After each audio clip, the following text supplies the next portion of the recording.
क्या कर रहे थे हम लोग? वही जो करते कहते और सुनते चले आ रहे हैं कि जब वक्त होता है तो एहसास नहीं होता, और जब एहसास होता है तो वक्त नहीं होता।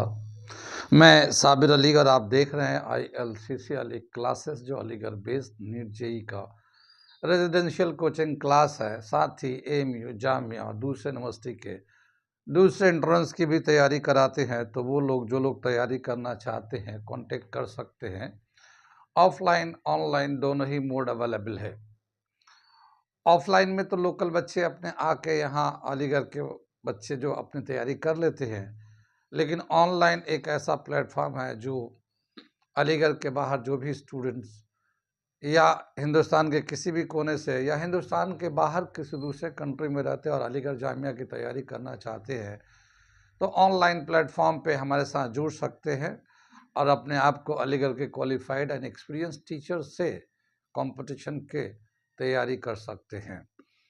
ठीक, साथ ही हमारे चैनल को सब्सक्राइब कर ले, क्योंकि जितने भी नोटिफिकेशंस होते हैं यूनिवर्सिटी से रिलेटेड हम लोग उसको अपडेट करते रहते हैं। तो अगर आप यूनिवर्सिटी के इन्फॉर्मेशन से अपडेट रहना चाहते हैं तो हमारे चैनल को सब्सक्राइब कर ले। इस चैनल पे हम लोग बहुत सारे रिकॉर्डेड क्लास भी डालते हैं, तो आपको बहुत सारे कंपटीशन की तैयारी के कंटेंट भी मिल जाएंगे। ठीक, क्या कर रहे थे हम लोग? हम लोग कर रहे थे केमिस्ट्री क्लास 9 एटॉमिक स्ट्रक्चर, और उसमें हम लोगों ने लास्ट प्रीवियस क्लास में जो किया था वो हम लोग किया था रदरफोर्ड का एटॉमिक स्ट्रक्चर, जो उसने अल्फा पार्टिकल बम्बार्डमेंट एक्सपेरिमेंट किया, ऑब्जर्वेशन किया, एनालिसिस किया और एक अपना एटॉमिक मॉडल दिया, जो जे थॉम्सन के एटॉमिक मॉडल को रिजेक्ट कर दिया। आगे हम लोग चलते हैं। आज उसके आगे रदरफोर्ड ने जो एटॉमिक मॉडल दिया था, वैसे तो अभी भी वो ओके है, कोई ऐसी बात नहीं है, लेकिन कुछ वक्त के साथ साथ जो नए नए डिस्कवरी है, नए नए जो कंसेप्ट आए साइंस में, हम लोग जानते हैं कि साइंस में कोई भी चीज़ हमेशा नहीं रहता, क्योंकि नए नए एक्सपेरिमेंट होते हैं, नए नए आइडियाज़ आते हैं, नए नए कंसेप्ट आते हैं, नई नई चीज़ें आती हैं। तो जो पुराने चीज़ें होती हैं वो एक फाउंडेशन के तौर पे तो काउंट होती है, मगर वो आहिस्ता आहिस्ता पीछे की तरफ जाती है, नए नए चीज़ें आने लगते हैं। कितनी बात सुन में। तो साइंस में कोई भी चीज़ इटर्नल नहीं है, बदलता रहता, चेंज होते रहता, चेंज होते रहता। तो जितने भी कंसेप्ट पुराने हैं किसी भी साइंटिस्ट के, वो वक्त के साथ बदलते जाएंगे। कुछ बदलते गए, बदल भी गए हैं, कुछ बदलते जा रहे हैं। तो इसी तरह से रदरफोर्ड ने जो एटॉमिक मॉडल दिया था, और साइंस में जो नया डिस्कवरी उसके रेफरेंस में, जब उसके प्रोस्पेक्टस में या उसके उसमें देखने लगे, तो क्या देखा गया कि उसमें कई सारे ऐसे सवाल उठ रहे हैं जो वो रदरफोर्ड का एटॉमिक मॉडल उसको जवाब नहीं दे पा रहा है, या रदरफोर्ड जवाब देने के लायक नहीं, यानी उसको एक्सप्लेन नहीं कर पाया कि आखिर ऐसा क्यों हो रहा है। कितनी बात में तो जाहिर है, लेकिन एक अच्छा काम था रदरफोर्ड का एटॉमिक मॉडल का, बहुत ही अच्छा काम था। अभी भी उसी तरह का चल रहा है, कुछ नए आइडियाज़ के हिसाब से। जब बड़े क्लास में आप जाएंगे 11th क्लास में, तो वहाँ पे एटॉमिक स्ट्रक्चर है जो नीट जेई के लिए सिलेबस है। तो वो अभी भी वो कंसेप्ट वहाँ पे है, लेकिन वो भी बदल गया, रदरफोर्ड का भी बदल गया है। तो क्या ड्रॉबैक था, वो ड्रॉबैक को पहले हम लोग देखते हैं, फिर हम उसके आगे बढ़ते हैं कि और क्या क्या चीज़ें नई हैं, आगे के कोर्स में क्या है। तो ड्रॉबैक क्या था कि जैसे रदरफोर्ड ने बताया कि जो न्यूक्लियस होता, पॉजिटिव चार्ज होता, वो तो न्यूक्लियस पे होता है। एटम का मैक्सिमम जो स्पेस है वो एम्प्टी है, खाली पड़ा हुआ है, और इलेक्ट्रॉन अपने अपने ऑर्बिट पे घूम रहे होते हैं। ये रदरफोर्ड का एक मॉडल था, एटॉमिक मॉडल। उसका अगर हम लोग स्ट्रक्चर बनाते हैं तो कैसा स्ट्रक्चर बनता है वो ये दे रखा है। जैसे ये हमारा न्यूक्लियस था, ये शेल थे, first shell, second shell, third shell, fourth shell, इस तरह से ये थे। और इसको जो है हम लोग दिखाते हैं, पहला जो के है ये एल है, ये एम है, ये एन है। इस तरह से अल्फ़ाबेट से भी रिप्रेजेंट करते हैं, या फिर 1 2 3 4 इस तरह से भी शेल कहते हैं, जैसे K shell, L shell, M shell, N shell ऐसे बोलते हैं, या shell 1 number shell, first shell, second shell, third shell, fourth shell, fifth shell ऐसे भी बोलते हैं हम लोग। ठीक है, तो ये था रदरफोर्ड का एक स्ट्रक्चर, एटॉमिक स्ट्रक्चर, और इन सब बातों को हमने बताया था। ठीक है ना। अब क्या बताया कि ये जो शेल है, जो ऑर्बिट है, इस पे इलेक्ट्रॉन रिवॉल्व करते हैं। एक जो नया कंसेप्ट आया कि जब भी कभी कोई चार्ज पार्टिकल सर्कुलर मोशन में होगा तो जाहिर है उस पे एक फोर्स लगेगा, सेंट्रीपिटल फोर्स होगा, अट्रैक्टिव फोर्स होगा, क्योंकि यहाँ पे पॉजिटिव चार्ज है, ये इलेक्ट्रोनेगेटिव चार्ज है, तो दोनों के बीच में एक अट्रैक्टिव फोर्स होगा, दोनों के बीच में एक अट्रैक्टिव फोर्स होगा, और उस फोर्स को वजह से वो इलेक्ट्रॉन खींच के न्यूक्लियस पे आ जाएगा। लेकिन वो नहीं आता, क्योंकि वो सर्किल में ऐसे घूमता रहता सेंट्रीपिटल फोर्स की वजह से। जितना सेंट्रीपिटल फोर्स इनवर्ड लगता है उतना ही आउटवर्ड लगता है, सेंट्रीफ्यूगल फोर्स लगता है। जब फोर्स लगता है तो एक एक्सेलरेशन भी होता है। Force is equal to, physics में पढ़ा, force equal mass into acceleration.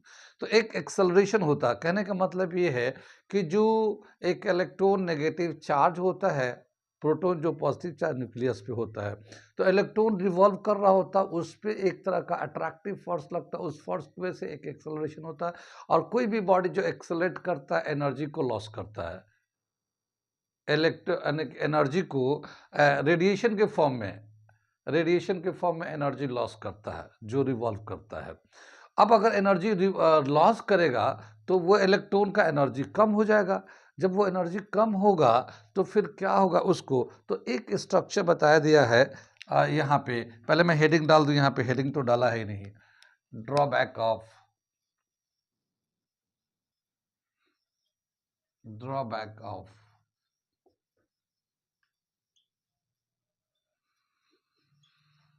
Rutherford atomic model. ठीक है ना, क्या ड्रॉबैक था। तो क्या बताया कि जैसे एक इलेक्ट्रॉन है, ये हमारा न्यूक्लियस है, एक इलेक्ट्रॉन इस पे रिवॉल्व कर रहा है। मान लिया हम लोगों ने ये एक शेल है जिस पे रिवॉल्व कर रहा है, इसका पॉजिटिव चार्ज नेगेटिव चार्ज दोनों के बीच में अट्रैक्टिव फोर्स, फोर्स की वजह से एक्सेलरेशन, एंगुलर एक्सेलरेशन, और उस एक्सेलरेशन की वजह से रेडिएशन के फॉर्म में एनर्जी लॉस करना चाहिए। जब एनर्जी लॉस करेगा तो ज़ाहिर है उसका फोर्स ऑफ अट्रैक्शन की वजह से वो खींचेगा, और जब खींचेगा तो ये जो एक शेल है, जो ऑर्बिट है, वो इस तरह का ऑर्बिट नहीं बनेगा। उसका जो ऑर्बिटल जो स्ट्रक्चर होगा, ऐसे हमारा ये यहाँ पे आके न्यूक्लियस पे गिर जाएगा। ठीक है ना। जो इलेक्ट्रॉन इस वाले शेल पे घूम रहा था, वो इलेक्ट्रॉन हल्के हल्के उसका अट्रैक्टिव फोर्स की वजह से वो खींचता जाएगा, खींचता जाएगा, खींचता जाएगा, और उसकी वजह से एनर्जी उसका चूंकि कम है तो खींचते खींचते न्यूक्लियस पे आके इस तरह से कंबाइन कर न्यूक्लियस पे आके गिर जाएगा इस तरह से। ऐसा होना चाहिए, ऐसा होना चाहिए। ये ऑब्जर्व किया गया कि जब चार्ज बॉडी मूव करता है सर्कुलर पार्ट पे, तो जब मूव कर रहा है तो अट्रैक्टिव फोर्स भी लग रहा है वहाँ पे, और फोर्स की वजह से उस पर एक्सेलरेशन भी हो रहा है, तो एनर्जी लॉस होना चाहिए, लॉस होना चाहिए, तो ऐसा होना चाहिए बात। लेकिन ऐसा होता नहीं है, इलेक्ट्रॉन ऐसे ही घूमता रहता है। तो ऐसे ही क्यों घूम रहा है, ऐसा क्यों नहीं हो रहा है? और ऐसा होने के लिए जो टाइम बताया है अलग अलग बुक में, जैसे यहाँ पे टाइम जो जहाँ तक मुझे याद है 10⁻⁻8 सेकेंड, इतने सेकेंड में ये इलेक्ट्रॉन जो यहाँ था ये घूम घूम के यहाँ पे आके न्यूक्लियस पे आ जाना चाहिए था 10⁻⁸ सेकेंड में। लेकिन ऐसा नहीं होता, इलेक्ट्रॉन अपने अपने शेल पे घूम रहे हैं। तो ऐसा क्यों नहीं होता, क्या वजह है? ये ड्रॉबैक था रदरफोर्ड का एटॉमिक मॉडल का। और भी ड्रॉबैक था, लेकिन हमारे 9th क्लास में सिर्फ इसी को हाईलाइट किया है, तो हम इसी को बता रहे हैं। समझ में बात आई कि इलेक्ट्रॉन जो है गिर जाना चाहिए था न्यूक्लियस पे आके, मगर ऐसा नहीं होता। तो क्यों नहीं होता, कितनी बात में। तो ये था ड्रॉबैक रदरफोर्ड का। इस ड्रॉबैक को आगे चल के जो दूसरे साइंटिस्ट है, जिसमें एक नाम है नील बोर, उन्होंने 1913 में 1913 में एक्सप्लेन किया कि वो इलेक्ट्रॉन अपने शेल पे क्यों रुके रहते हैं, वो गिरते क्यों नहीं है।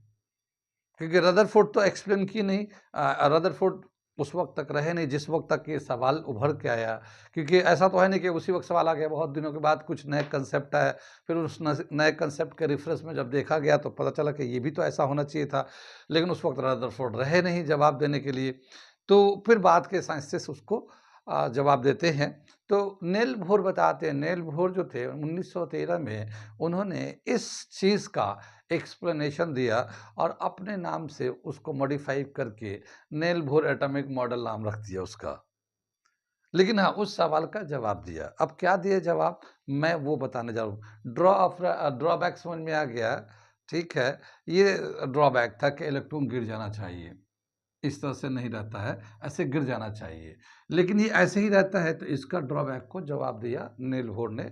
और क्या जवाब दिया वो अब हम बताने जा रहे हैं, ठीक है। और अपने नाम से उन्होंने अपना एटॉमिक मॉडल बंद कर दिया, नील बोर एटॉमिक मॉडल।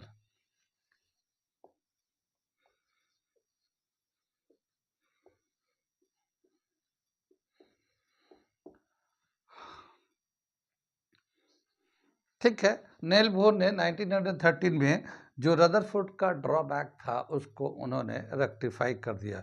क्या कंसेप्ट लेके आया, उन्होंने एक कंसेप्ट बताया, quantization of energy. Quantization of energy क्या मतलब होता है मैं उसको बताता हूँ। ये कंसेप्ट उन्होंने पहले दिया, क्वांटाइजेशन ऑफ एनर्जी। क्या मतलब हुआ कि जो इलेक्ट्रॉन होते हैं किसी भी शेल पे हो, first shell, second shell, third shell, fourth shell, K L M, किसी भी शेल पे हो, उनकी जो एनर्जी है क्वांटाइज रहता है। क्वांटाइज का मतलब फिक्स रहता है। यानी कोई अगर इलेक्ट्रॉन फर्स्ट शेल पे है तो उसका जितना एनर्जी चाहिए फर्स्ट शेल पे रहने के लिए, उतनी उसकी एनर्जी फिक्स है। वो घूमने से उसका लॉस नहीं होता, वो उतना ही रहता है। अगर कोई इलेक्ट्रॉन सेकंड शेल पे है तो वो उसके एनर्जी उतना है कि वो सेकंड शेल पे रहेगा, और मोशन की वजह से उसका एनर्जी लॉस नहीं होता। क्वांटाइजेशन ऑफ एनर्जी एक कंसेप्ट दे रखा है, वो बड़े क्लास में दे रखा है, मैं थोड़ा सा यहाँ पे उसे बता देता हूँ कि कोई भी इलेक्ट्रॉन जिस शेल पे है वो इलेक्ट्रॉन उस शेल पे अपने एंगुलर मोमेंटम की वजह से है। एंगुलर मोमेंटम आपको समझ में नहीं आएगा 9th क्लास में, लेकिन मैं ऐसे बता दे रहा हूँ, समझ में आ जाएगा। अपने एंगुलर मोमेंटम की वजह से है। कोई अगर इलेक्ट्रॉन सेकंड शेल पे है तो वो उसका उतना एंगुलर मोमेंटम है कि वो सेकंड शेल पे रहेगा, ठीक है। और कोई अगर इलेक्ट्रॉन थर्ड शेल पे, फोर्थ शेल पे है, तो कोई भी इलेक्ट्रॉन जिस शेल पे है वो उसका उतना एंगुलर मोमेंटम है कि वो वहां रहेगा, और वो एंगुलर मोमेंटम होने की वजह से उस शेल पे है, इसलिए उसका एनर्जी लॉस नहीं होगा। जैसे हम लोग एक छोटी सी बात से समझ लेते हैं, जैसे एक ऑफिस है, बहुत सारे लोग काम करते हैं, तो हर लोगों का अपना अपना लेवल है। जैसे एक गेट कीपर भी होता है, उसमें ऑफिस बॉय भी होते हैं, जैसे चाय पानी देते हैं, पिलाते हैं, सबको चाय पानी पिलाते हैं। कुछ लोग छोटे स्टाफ होते हैं, जैसे कलर के पोस्ट पे है, कुछ लोग उससे सीनियर पोस्ट पे हैं, कुछ लोग बड़े हाई पोस्ट पे हैं। तो वो कोई भी बड़ा पोस्ट पे है, जैसे कंपनी का बहुत बड़ा पोस्ट पे सीईओ है, तो वो सीईओ इसलिए नहीं है कि वो आदमी है, वो इसलिए कि उसके पास उतनी उसकी कैलिबर है, उतनी क्वालिफिकेशन है, उसका उतना एक्सपीरियंस है, उसकी उतनी जानकारी है कि वो वहाँ रहेगा। कोई गेट कीपर जो है ना सीईओ नहीं बनेगा, क्योंकि उसको उस चीज़ का एक्सपीरियंस नहीं है, उसकी उतने पास जानकारी नहीं है, उतना उसको नॉलेज नहीं है, क्वालिफिकेशन नहीं है, तो इसलिए वो नहीं बन सकता। कितनी बात सुन में। लेकिन जो जहाँ पे है वो अपने अपने कैलिबर के हिसाब से, अपने क्वालिफिकेशन के हिसाब से, अपने एक्सपीरियंस के हिसाब से, अपने नॉलेज के हिसाब से है। अब जहाँ पे जो है वो वहीं रहेगा, ठीक। कितनी बात सुन में। इसी तरह से कोई इलेक्ट्रॉन अगर फर्स्ट शेल पे है, सेकंड शेल पे है, थर्ड शेल पे है, तो वो उसका एंगुलर मोमेंटम उतना परमिट करता है कि वो वहाँ रहे, उसके पास उतनी एनर्जी है कि वो वहाँ रहेगा। उससे नीचे नहीं जाएगा, उसके ऊपर नहीं जाएगा नेचुरल कंडीशन में। नीचे तो जाएगा नहीं, ऊपर जा सकता है। जैसे कि ऐसा होता है ना कि जैसे कोई चपरासी है, जैसे वो क्लर्क है कोई, छोटे पोस्ट पे है, वो बड़े पोस्ट पे जा सकता है। अपना एजुकेशन को बढ़ा ले, अपने वर्किंग का एक्सपीरियंस बढ़ा ले, अपने सर्टिफिकेशन जितना चाहिए उतना कर ले, तो वो पोस्ट से प्रमोट होकर नेक्स्ट पोस्ट पे जा सकता है, नेक्स्ट पोस्ट पे जा सकता है। लेकिन जितना उसका पोस्ट है उससे नीचे तो नहीं जा सकता, उतना तो उसका है ही है। उतना तो उसके पास इतना सर्टिफिकेट है कि क्वालिफिकेशन है कि वहाँ जहाँ पे है वहाँ रहेगा। इसी तरह से बताया गया कि जो इलेक्ट्रॉन है जहाँ पे भी है वो वहीं रहेगा, क्योंकि उसका क्वांटाइजेशन ऑफ एनर्जी इस कंसेप्ट के हिसाब से उसके एनर्जी फिक्स है। ये नील बोर ने दिया कंसेप्ट। और वो जो एनर्जी चूँकि फिक्स है, उसका जो एंगुलर मोमेंटम है उसकी वजह से उसको परमिट करते हैं कि कोई इलेक्ट्रॉन फर्स्ट शेल पे रहे, सेकंड शेल पे रहे, वो कितना उसका एंगुलर मोमेंटम है उसी के हिसाब से उसको वो शेल प्रोवाइड किया गया है, अलॉट किया गया है, उस शेल पे वो रहेगा, उस शेल पे उसको अलॉट किया कि भाई इतना एंगुलर मोमेंटम है तो इस शेल पे आप इसको रखना, ये रह सकता है, इतना है तो इस शेल पे रख सकता है। तो नेचुरल टेंडेंसी उसकी जो है वो एक पर्टिकुलर शेल है। कितनी बात समझ में? तो इन्होंने नेल बोर ने ये क्वांटाइज्ड का एक आइडिया से इसको, इस ड्रॉबैक को ख़त्म कर दिया जो रदरफोर्ड के एटॉमिक मॉडल में था। बाकी जो पुराने कंसेप्ट थे रदरफोर्ड का, वही नेल बोर ने भी लिया कि इलेक्ट्रॉन अपने शेल पे होते हैं, घूमते रहते हैं। ये सारी बातें जो थी उसका, जैसे रदरफोर्ड ने कहा कि भाई एक इलेक्ट्रॉन था अपने शेल पे घूमता था, रदरफोर्ड ने, नेल बोर ने भी कहा वही चीज़। जो पॉजिटिव चार्ज होते हैं एक जगह कंसंट्रेट करते हैं, न्यूक्लियस कहलाता है, रदरफोर्ड ने कहा था, नेल बोर ने भी यही कहा, बात वही है। लेकिन जो एक नई चीज़ जो उसने बताई जो ड्रॉबैक को ख़त्म करने के लिए, वो था क्वांटाइजेशन ऑफ एनर्जी। और क्या बताया? द एनर्जी ऑफ एन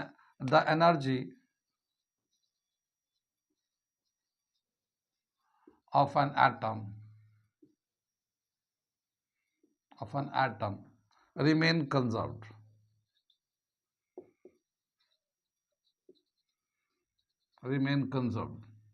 ठीक है ना? The electron is an electron is an electron is on a particular shell due to its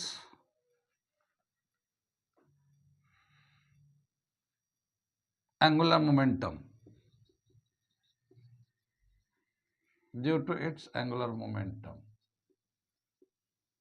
ठीक है ना? ये उसके एंगुलर मोमेंटम की वजह से वो एक पर्टिकुलर शेल पे है। ठीक है, इसीलिए वो इधर उधर नहीं जा सकता। अब जैसे हम लोगों ने बताया क्या कि इसमें इन्होंने एक चीज़ और बताया था जो नेल बोर का है, वो ये कि जैसे एक शेल है, ये इलेक्ट्रॉन है, इस पे एक इलेक्ट्रॉन है, ये सेकेंड शेल, थर्ड शेल है, ये फोर्थ शेल है। ठीक है, इसमें एक चीज़ क्या बताया जो हम बता रहे थे कि एक इलेक्ट्रॉन अगर मान लो फर्स्ट शेल पे है, तो ये जो दूसरा इलेक्ट्रॉन सेकंड शेल पे भी हो सकता है, थर्ड शेल पे भी हो सकता है, फोर्थ शेल पे, ये अलग अलग इसकी जो एनर्जी है और ये जो सेकंड शेल की जो एनर्जी है, इन दोनों के बीच में एनर्जी का गैप है।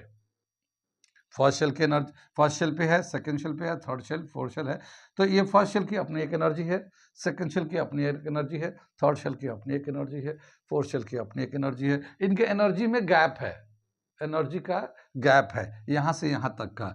तो इस पे जैसे फर्स्ट शेल पे है तो E1 कहलाए, सेकंड शेल की जो एनर्जी है E2 कहलाए, थर्ड शेल की जो एनर्जी है E3 कहलाए, E4 कहलाए। और इनके जो एनर्जी में डिफरेंस है E2 माइनस E1, कुछ डिफरेंस है, सर्टेन अमाउंट ऑफ एनर्जी का डिफरेंस है। E3 माइनस E2 कुछ एनर्जी का डिफरेंस है। E4 माइनस E3 कुछ एनर्जी का डिफरेंस, ऐसे जो है एनर्जी गैप कहलाता है। अगर हम ये जो एनर्जी गैप है, अगर मान लो ये E1 E2 माइनस E1 ये एनर्जी गैप जितना है, जितना भी एनर्जी है डेल्टा ई से दिखा रहे हैं, तो जितना है, अगर इस इलेक्ट्रॉन को जो एक नंबर शेल पे इलेक्ट्रॉन है, अगर जितना एनर्जी यहाँ से डिफरेंस है, अगर इतना एनर्जी इसको दे दिया जाए तो ये इलेक्ट्रॉन जंप करके E2 पे सेकेंड शेल पे जा सकता है। E2 और E3 पे जितना एनर्जी का गैप है, अगर उतनी एनर्जी एक इलेक्ट्रॉन को जो E2 पे है, सेकंड शेल पे है, अगर उतनी एनर्जी दे दी जाए तो वो जंप करके थर्ड शेल पे जा सकता है, फोर्थ शेल पे जा सकता है, जितनी गैप है उतनी एनर्जी मिल जाए तो। लेकिन ये जो है जो जंप करके जाएगा वो एक हमारा एक्साइटेड स्टेट कहलाता है। एक्साइटेड मतलब उतनी एनर्जी मिली है तो जंप करके गया है, लेकिन जितना एनर्जी एब्जॉर्ब होता है उतना ही एनर्जी फिर रिलीज भी कर देता है और फिर दोबारा से वापस जहाँ था वहीं आ जाता है, ग्राउंड स्टेट कहलाता है। तो जो एनर्जी लेके जाता है वो तो एक्साइटेड स्टेट कहलाता है और जो ओरिजिनल उसका शेल है वो उसका ग्राउंड स्टेट कहलाता है। तो नेल बोर ने कहा था कि इलेक्ट्रॉन जो है ना एक शेल से दूसरे शेल पे जंप कर सकते हैं, नेल बोर ने जंप कर सकते हैं अगर उसके एनर्जी का डिफरेंस, जो एनर्जी गैप है दो शेल के बीच में, अगर उतनी एनर्जी मिल जाए तो इलेक्ट्रॉन जंप करके एक शेल से दूसरे शेल पे जा सकता है। ठीक है, तो ये डिस्क्रीट फॉर्म ऑफ एनर्जी है। डिस्क्रीट फॉर्म का यहाँ की एनर्जी कुछ और है, यहाँ कुछ और एनर्जी है, इसकी थर्ड वाले कुछ और एनर्जी है, फोर्थ वाले कुछ और है, तो डिस्क्रीट फॉर्म ऑफ एनर्जी। तो यहाँ पे जो नेल बोर ने बताया है, ये तो एक ड्रॉबैक को खत्म किया और अपने हिसाब से जो एटम के बारे में बताया है तो वो हम लिख देते हैं। यहाँ पे क्या बताया उसने, ये यहाँ पे नेल बोर ने बताया, ये नेल बोर एटॉमिक मॉडल हम लोग लिख सकते हैं इसको, एटॉमिक मॉडल। एटॉमिक मॉडल क्या बताया इसमें, the electrons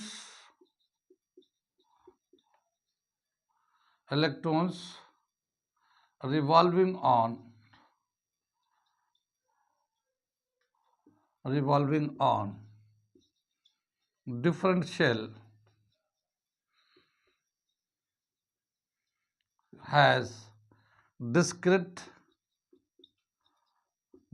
form of energy। अलग अलग डिस्क्रीट मतलब अलग अलग एनर्जी रखते हैं ये।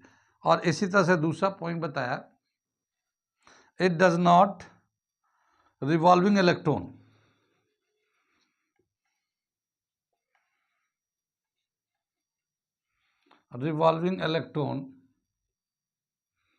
does not emit energy। ठीक है ना, ये एनर्जी एमिट नहीं करता।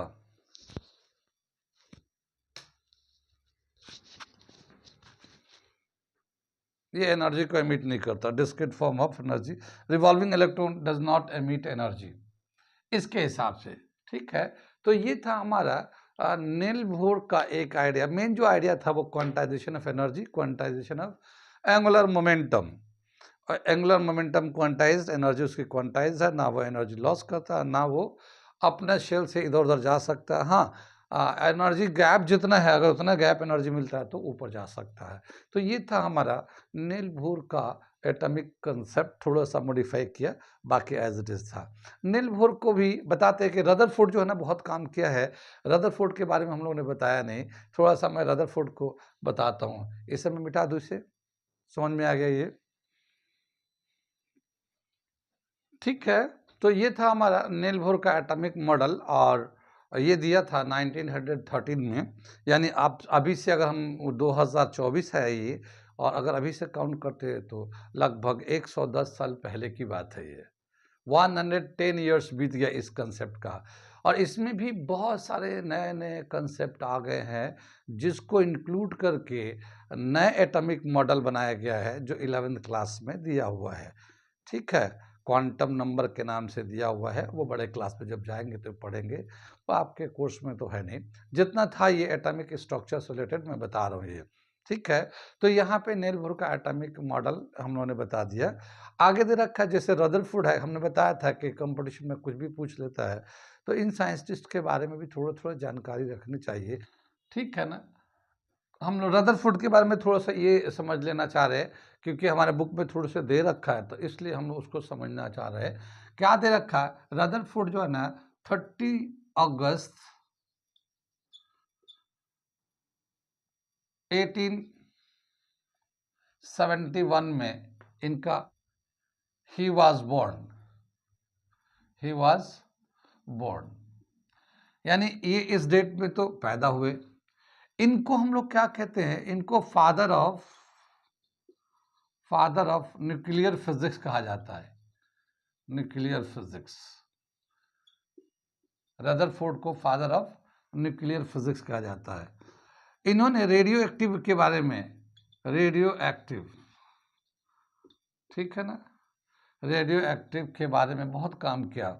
ठीक है ना, radio active work on radio active, इन्होंने रेडियो एक्टिव पे बहुत काम किया है। न्यूक्लियर फिजिक्स पे भी बहुत काम किया है, वर्क ऑन न्यूक्लियर फिजिक्स जैसे इन्होंने जो हमने बताया था कि वो जो स्पॉन्टेनियस रेजेस निकलते हैं तो अल्फा बीटा गामा के बारे में बताया था, तो इन्होंने इस पे काम किया, work on nuclear physics, radio activity, radio active nature, radio active raises के बारे पे वर्क किया है, ये इन्होंने वर्क किया है। इसी तरह से दे रखा है इन्होंने गोल्ड फॉइल पे experiment on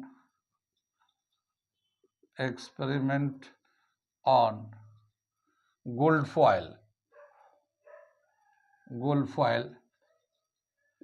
for atomic structure, इस पे भी काम किया इन्होंने, हम लोगों ने देखा ही है एटॉमिक स्ट्रक्चर। इनको भी गोल्ड मेडल मिला, ठीक है ना, नोबेल प्राइज मिला, सॉरी गोल्ड मेडल नहीं, awarded Nobel Prize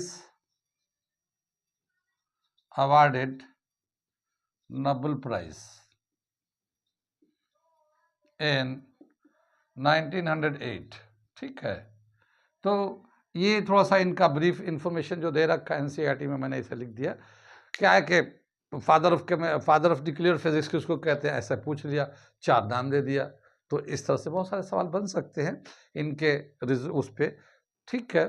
तो ये दे रखा है रदरफोर्ड का। नेल बोर के बारे में भी दे रखा है, थोड़े से 2-3 पॉइंट उनके बारे में भी लिख देते हैं हम लोग, ये नोट कर लिए, मिटा देते हैं हम लोग।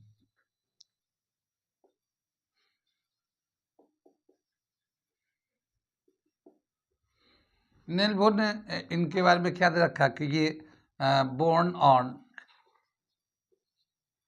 7 अक्टूबर 1885, ठीक है। ये जो इन्फॉर्मेशन दे रखा मैं लिख रहा हूँ, तो ये इसमें 7 अक्टूबर 1885 में इनका पैदाइश हुआ है। इनको नोबेल प्राइज मिला है, Nobel prize, awarded Nobel prize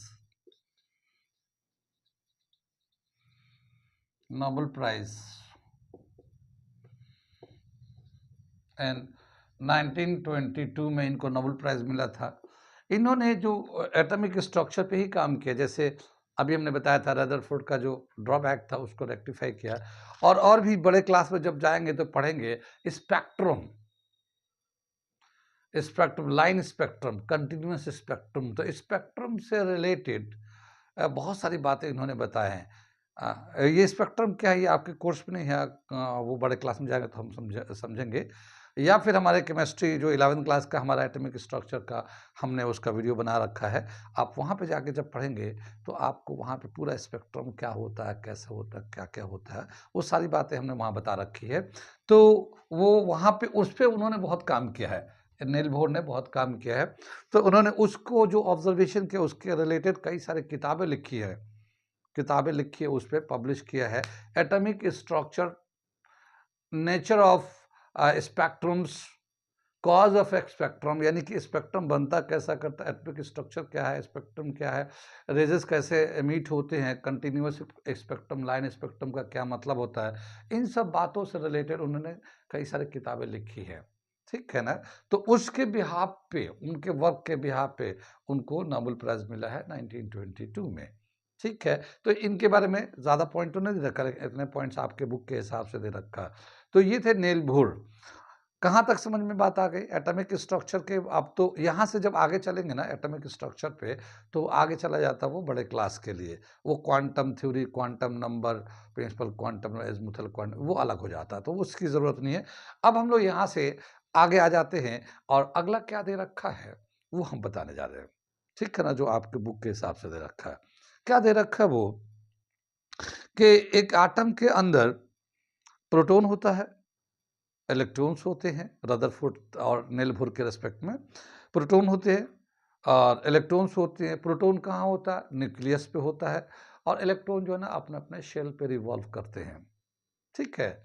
और देखा गया है कि जो प्रोटॉन का मास होता है, एक इलेक्ट्रॉन के मास के कंपेयर में अबाउट 2000 इलेक्ट्रॉन का जो मास होगा, टुगेदर वो 2000 इलेक्ट्रॉन मास को एक साथ लेंगे तो वो एक प्रोटॉन के मास के बराबर होता है, जो हमने पिछले क्लास में बताया था। तो मास ऑफ प्रोटॉन बहुत ज़्यादा होता है, इलेक्ट्रॉन का मास उसके कंपेयर में नेग्लिजिबल होता है। तो जब भी कभी हम लोग एटम की बात करते हैं, एटॉमिक मास की बात करते हैं, तो मास ऑफ प्रोटॉन लेते हैं, ठीक है? इलेक्ट्रॉन का मास बहुत कम होता है, लेकिन चार्ज इलेक्ट्रॉन का और प्रोटॉन का चार्ज दोनों बराबर होते हैं, इसीलिए एक एटम जो है ना, एज ए होल न्यूट्रल हो जाता है, क्योंकि जितना इलेक्ट्रॉन होता है उतना ही प्रोटॉन होता है, और जितना इलेक्ट्रॉन पे चार्ज है उतना ही प्रोटॉन पे पॉजिटिव चार्ज है, तो दोनों चार्ज मिलाते हैं तो वो ज़ीरो हो जाते हैं, तो एटम जो है ना न्यूट्रल हो जाता है। कितनी बात में, लेकिन क्या देखा गया है कि जब एटॉमिक मास कैलकुलेट कर रहे थे तो एक रेफरेंस लिया गया है, ठीक है?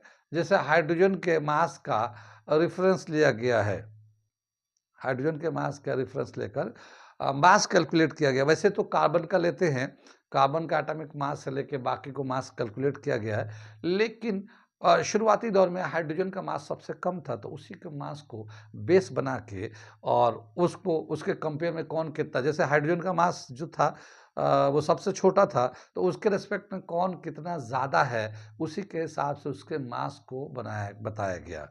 तो हाइड्रोजन के मास को बेसिक यूनिट ले लिया गया।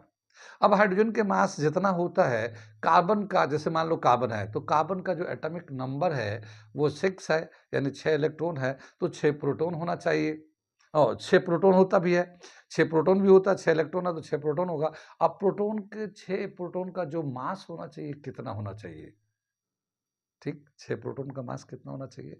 तो उसको मल्टीप्लाई करके 6 से निकाल देंगे। लेकिन क्या देखा गया कि जो हमें मास एक्सपेक्ट कर रहे हैं, जितना हम एक्सपेक्ट कर रहे हैं, उससे डबल आता है। डबल से ज़्यादा भी आ जाता है, लेकिन डबल तो मिनिमम रहता ही रहता है। जैसे हम लोग एक्सपेक्ट कर रहे हैं मास उसका 6, कार्बन का 6 एक्सपेक्ट कर रहे हैं, लेकिन वो आ रहा है 12, उससे ज़्यादा भी आ रहा है कुछ-कुछ में, लेकिन 12 तो मिनिमम है ही है, तो डबल कैसे हो जा रहा है मास? ठीक है? तो इस पे वर्क किया, नाम है उस साइंटिस्ट का चैडविक। और उन्होंने इस पे एक्सपेरिमेंटली वर्क किया, अभी मैं बता रहा हूँ। चैडविक ने काम किया, इस पे एक्सपेरिमेंट किया, और एक्सपेरिमेंट करने के बाद 1932 में, 1932 में उन्होंने जो वर्क किया कि ये जो मास है, जितना हम एक्सपेक्ट करते हैं उससे डबल या उससे ज़्यादा क्यों आता है? और अगर आता है तो फिर क्या चीज़ है जिसकी वजह से ये मास इतना ज़्यादा हो जाता है? ठीक है, तो मैं इस पे करने जा रहा अगला टॉपिक चैडविक का। डिस्कवरी ऑफ न्यूट्रॉन, न्यूट्रॉन का कैसे डिस्कवर हुआ? क्या बताया था हम लोगों ने, ये डिस्कवर किया किसने? चैडविक ने, ठीक है। Neutron was discovered by Chadwick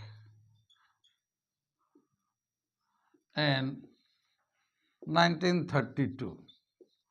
अब कैसे उसने किया, कैसे किया, वो हम बताने जा रहे हैं। क्या बताया कि चैडविक जो ऑब्जर्व किया कि जितने नंबर ऑफ इलेक्ट्रॉन होते हैं उतना ही प्रोटॉन होना चाहिए। होता भी है, number of electron number of proton के बराबर होता है, क्योंकि atom as a whole is neutral, atom as a whole is neutral, neutral. It means number of electrons is equal to number of proton, ठीक है। क्योंकि जो चार्ज होता है हमारा, नंबर ऑफ इलेक्ट्रॉन का जो चार्ज होता है, चार्ज ऑफ इलेक्ट्रॉन हमने बताया था, ई जो होता है 1.6 10⁻⁻19 कूलम। ये तो इलेक्ट्रॉन का चार्ज होता है, प्रोटॉन का जो चार्ज होता है प्लस 1.6 10⁻⁻19 कूलम। तो जितना इलेक्ट्रॉन होगा उतना ही प्रोटॉन होगा, दोनों को चार्ज बराबर होंगे तो वो न्यूट्रल हो जाता है। लेकिन जब कंपेयर किया गया मास का, तो जैसे मान लो 6 इलेक्ट्रॉन है तो 6 प्रोटॉन भी होगा, 6 प्रोटॉन होगा तो प्रोटॉन का कितना मास होता है, वो हमने बताया कि एक प्रोटॉन का जो मास होता है 2000 इलेक्ट्रॉन के मास के बराबर होता है अप्रॉक्सीमेटली। तो वो जो है 2000 के मास के बराबर होगा, तो 6 इलेक्ट्रॉन का मास, प्रोटॉन का मास कितना हो जाएगा, उसको मल्टीप्लाई करके निकाल लेंगे। लेकिन क्या देखा गया कि हमेशा डबल या डबल से ज़्यादा आता है। तो उस केस में चैडविक ने एक आइडिया जनरेट किया और उसने बताया कि यहाँ पे जो है एक थर्ड फंडामेंटल पार्टिकल भी है जिसका चार्ज तो नहीं होता है मगर मास होता है। और कितना होता है? जितना प्रोटॉन का मास होगा लगभग उतना ही मास न्यूट्रॉन का भी है। एक न्यूट्रॉन का जो मास है जितने प्रोटॉन का मास होता है उसी के बराबर होता है। ठीक है, तो होता है उतना ही न्यूट्रॉन का मास होता है लगभग। तो क्या देखा गया है कि अगर 6 प्रोटॉन है तो 6 न्यूट्रॉन भी है। लगभग 6 न्यूट्रॉन, न्यूट्रॉन ज़्यादा भी हो सकता है क्योंकि जो एटॉमिक मास है वो डबल से ज़्यादा भी आ जाता है। डबल तो आता ही आता है, डबल से ज़्यादा भी आ जाता है।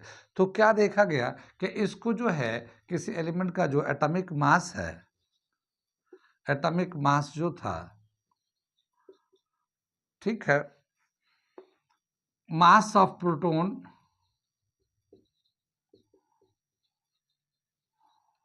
प्लस मास ऑफ न्यूट्रॉन, इनको मिला के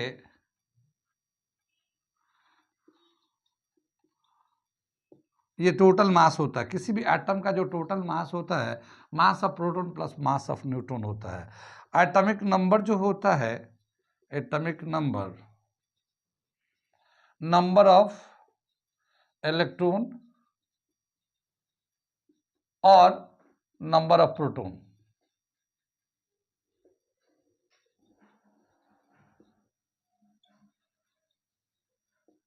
ठीक है ना। नंबर ऑफ इलेक्ट्रॉन, जितना नंबर ऑफ इलेक्ट्रॉन होता है और नंबर ऑफ प्रोटॉन दोनों सेम ही आता है। तो इसीलिए एटॉमिक नंबर जो है ना इन दोनों में से कोई भी ले लो। लेकिन इलेक्ट्रॉन्स के बारे में बताते हैं कि इलेक्ट्रॉन तो अपने आउटर शेल पे होता है तो कभी बाहर निकल जाता है, कोई इलेक्ट्रॉन आ भी जाता है, लॉस एंड गेन होता है। तो इलेक्ट्रॉन से ज़्यादा अच्छा है नंबर ऑफ प्रोटॉन को बताना। इलेक्ट्रॉन के बजाय नंबर ऑफ प्रोटॉन बोला जाए तो ज़्यादा सही है क्योंकि प्रोटॉन जाता भी नहीं है आता भी नहीं, जितना है उतना रहता है। तो नंबर ऑफ प्रोटॉन फिक्स होता है। तो एटॉमिक नंबर जो होता है किसी एटम का वो नंबर ऑफ प्रोटॉन के बराबर होता है और एटॉमिक मास जो होता है वो प्रोटॉन प्लस न्यूट्रॉन के जो मास होते हैं उसके सम के बराबर होता है। कितनी बात समझ में? आगे चले हम लोग। तो ये एटॉमिक मास, अब यहाँ पे क्या है कि किसी भी एलिमेंट को एटॉमिक मास एटॉमिक नंबर के हिसाब से दिखाते हैं। तो कैसे दिखाएंगे हम लोग? ठीक है, ये समझ में आ गया। न्यूटन का डिस्कवर चैडविक 1932 और ये एक्सपेरिमेंट था उससे उसने किया। आगे चलते हम लोग, बताते हैं जो चैडविक ने न्यूटन का डिस्कवर किया, बताते हैं कि जितने भी एलिमेंट है सभी एलिमेंट में न्यूट्रॉन मिलते हैं। सिर्फ एक ऐसा एलिमेंट है जिसके अंदर न्यूट्रॉन नहीं होता, वो है हाइड्रोजन एटम। ठीक है, हाइड्रोजन एटम के अंदर कोई भी न्यूट्रॉन नहीं होता। हाइड्रोजन के आइसोटोप्स भी होते हैं, मैं आइसोटोप्स अलग से बताऊंगा, अभी उसे नहीं बता रहा हूँ। तो क्या बताया कि every atom, every element, every element has neutron on its nucleus, nucleus except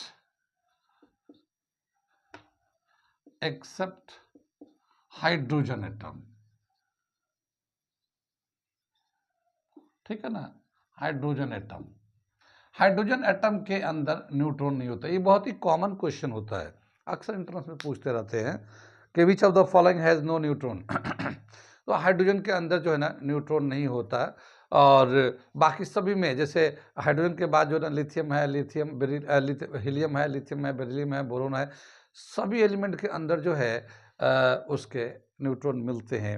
सिर्फ हाइड्रोजन, हाइड्रोजन में भी सिर्फ हाइड्रोजन में, क्योंकि हाइड्रोजन के एक आइसोटोप्स होते हैं, आइसोटोप्स होते हैं। मैं थोड़ा सा डिफाइन कर देता हूँ यहाँ पे। आइसोटोप्स किसको बोलते हैं? Isotopes, the atom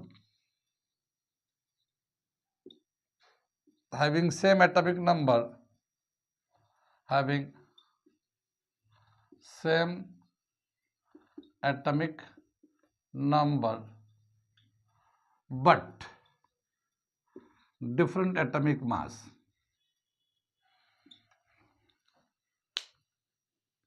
different atomic mass,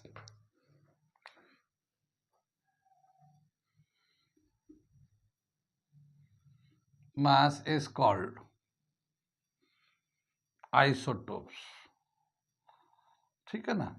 अब जैसे हाइड्रोजन के ही है, हाइड्रोजन के 3 आइसोटोप्स होते हैं। एक होता है हाइड्रोजन, दूसरा होता है ड्यूटेरियम और तीसरा होता है ट्रिटियम, ठीक है ना।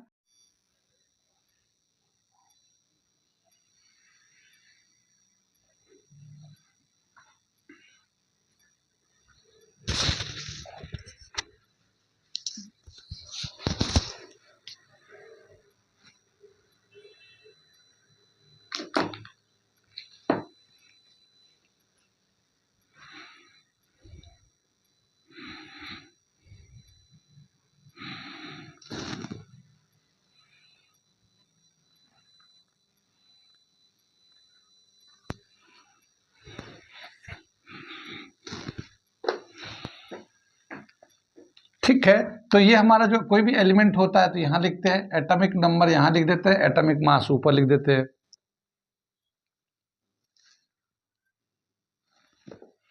एटॉमिक मास यहाँ लिखते हैं, एटॉमिक नंबर नीचे लिख देते हैं। अब जैसे यहाँ पे हाइड्रोजन है, तो हाइड्रोजन में एक इलेक्ट्रॉन होता है तो एक प्रोटॉन होता है, तो ये प्रोटॉन हो गया, मास हो गया, ये नंबर हो गया। अब हम लोग ड्यूटेरियम जब लेते हैं, ड्यूटेरियम तो डी से दिखाते हैं, एटॉमिक नंबर तो 1 ही होता है मगर एटॉमिक मास 2 हो गया, एटॉमिक मास 2 हो गया। तो इसमें एक प्रोटॉन एक इलेक्ट्रॉन है ना, तो एक इलेक्ट्रॉन है तो एक प्रोटॉन होगा, एक न्यूट्रॉन आ गया इसमें, एक प्रोटॉन प्लस एक न्यूट्रॉन आ गया, न्यूट्रॉन आ गया ये ऊपर में। और ये ट्रिटियम है तो ये इसके नीचे एटॉमिक नंबर 1 होता है, एटॉमिक मास 3 है, तो एक प्रोटॉन है और 2 न्यूट्रॉन है इसमें, इसके इस 3 में। तो क्या समझ में आया कि सिर्फ हाइड्रोजन ही एक ऐसा एलिमेंट है यानी एटम है जिसके अंदर न्यूट्रॉन नहीं होता है। हाइड्रोजन के आइसोटोप्स है यानी ड्यूटेरियम है, ट्रिटियम है, इनमें न्यूट्रॉन होता है लेकिन सिर्फ हाइड्रोजन है। बाकी इसके अलावा जितने भी एलिमेंट है, जितने भी पीरियोडिक टेबल में एलिमेंट है, सबके पास न्यूट्रॉन होता है। तो ये बहुत ध्यान से याद कर ले कि हाइड्रोजन के अंदर इसमें न्यूट्रॉन नहीं होता, बाकी सब में होता है, ठीक। और जब भी कभी हमें किसी एलिमेंट को उसका एटॉमिक मास, एटॉमिक नंबर को रिप्रेजेंट करना, तो इस तरह से हम लोग रिप्रेजेंट करते हैं। कितनी बात समझ में? मैं थोड़ा सा इसको हाईलाइट करता हूँ, ये समझ में आ गया ना। ये एक एटम होता है, उसके अंदर इलेक्ट्रॉन भी होता है, प्रोटॉन भी होता है, न्यूट्रॉन भी होता है। तो कैसे हम लोग उस इलेक्ट्रॉन, प्रोटॉन, न्यूट्रॉन को डिस्कवर करते हैं, कैलकुलेट करेंगे किसी भी एटम का, वो एक तरीका लिखने का और कैलकुलेट करने का, तो वो मैं बताता हूँ, ठीक है, कैसे कैलकुलेट करेंगे। अब जैसे बताया क्या कि ये एक तरीका है एक एलिमेंट को रिप्रेजेंट करने का। नीचे होता है एटॉमिक नंबर और ऊपर होता है एटॉमिक मास, ठीक है ना। अब एक एलिमेंट है, मान लो हमारा, इसको एटॉमिक नंबर को ए से दिखाते हैं हम लोग और एटॉमिक मास को जेड से दिखाते हैं, ये ठीक। ये हमारा तरीका है रिप्रेजेंट करने का। अब क्या बताया कि मान लो हमारा एक एलिमेंट है, जैसे क्लोरीन है, ये क्लोरीन है, यहाँ 17 दे रखा, ये 35 दे रखा है, ऐसे। अब इसमें बताना कितना इलेक्ट्रॉन है, कितना प्रोटॉन है, कितना न्यूट्रॉन है। तो ये जो यहाँ पे है, ये नंबर ऑफ इलेक्ट्रॉन बताता है, ठीक है ना, नंबर ऑफ इलेक्ट्रॉन। तो नंबर ऑफ इलेक्ट्रॉन्स कितना हो जाएगा, number of electron in chlorine, ये 17 आ गया, ये यहाँ पे जो नंबर था ना, जितना इलेक्ट्रॉन होगा उतना ही प्रोटॉन होता है। तो नंबर ऑफ प्रोटॉन कितना हो जाएगा, NCl कितना हो जाएगा, ये भी प्रोटॉन जो है ना 17 हो जाएगा। जितना इलेक्ट्रॉन होता है उतना ही प्रोटॉन होता है ये, तो ये भी 17 हो जाएगा। लेकिन यहाँ पे जो है, ये जो होता है, ये प्रोटॉन प्लस न्यूट्रॉन के बराबर होता है। ये एटॉमिक मास जो आता है प्रोटॉन प्लस न्यूट्रॉन का बराबर होता है। तो एटॉमिक मास जो इसमें दे रखा है, ये 35 दे रखा है एटॉमिक मास, ये दे रखा है ना टोटल।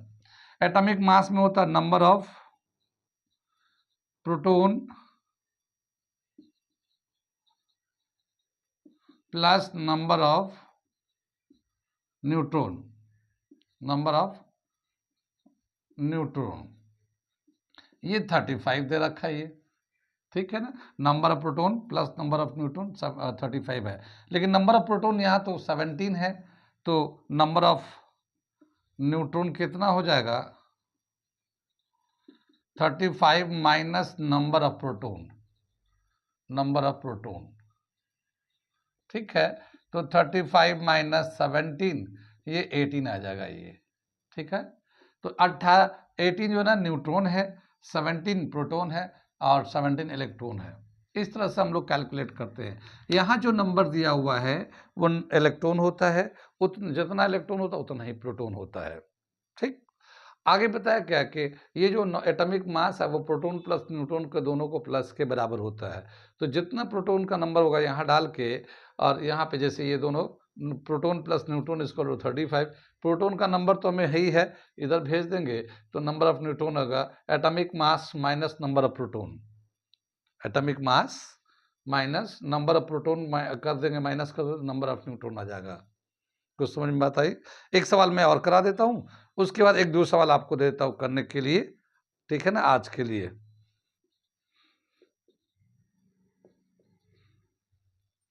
ये दे रखा हमारा मैग्नीशियम दे रखा है, इसका एटॉमिक नंबर है 12, एटॉमिक मास है 25, एटॉमिक मास है 25। तो अब इसमें इलेक्ट्रॉन प्रोटॉन न्यूट्रॉन कितना होगा, तो ये 12 दे रखा है, ठीक है, 12 दे रखा है। तो नंबर ऑफ इलेक्ट्रॉन कितना, 12, ये नीचे वाला। नंबर ऑफ प्रोटॉन कितना, वो भी 12 हो जाएगा। नंबर ऑफ न्यूट्रॉन कितना, नंबर ऑफ न्यूट्रॉन कितना, तो atomic mass minus number of proton, number of proton, atomic मास कितना, ये ऊपर में दे रखा है, ये 35 माइनस प्रोटॉन 12 है, तो ये 25 है, 25 माइनस 12 ये 13, तो न्यूट्रॉन कितना आ जाएगा, 13। तो इस तरह से इलेक्ट्रॉन प्रोटॉन न्यूट्रॉन निकालते हैं हम लोग, ठीक है। आगे क्या दे रखा है इसमें, जब एटॉमिक स्ट्रक्चर के बारे में पता चला तो उसका एटॉमिक स्ट्रक्चर को कन्फिग्यूरेशन लिख के अरेंज किया गया है कि कौन से शेल पे कितने इलेक्ट्रॉन आएंगे, ठीक है ना, कौन से शेल पे कितने इलेक्ट्रॉन आएंगे।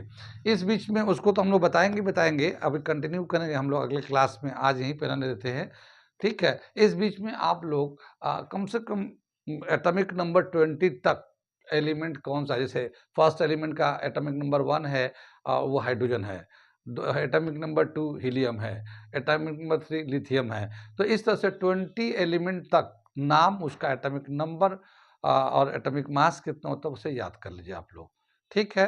फिर मैं अगला क्लास में कंटिन्यू करूँगा तो बताऊँगा बहुत सारी बातें, आज यहीं पे रहने देते हैं, ठीक है, ओके।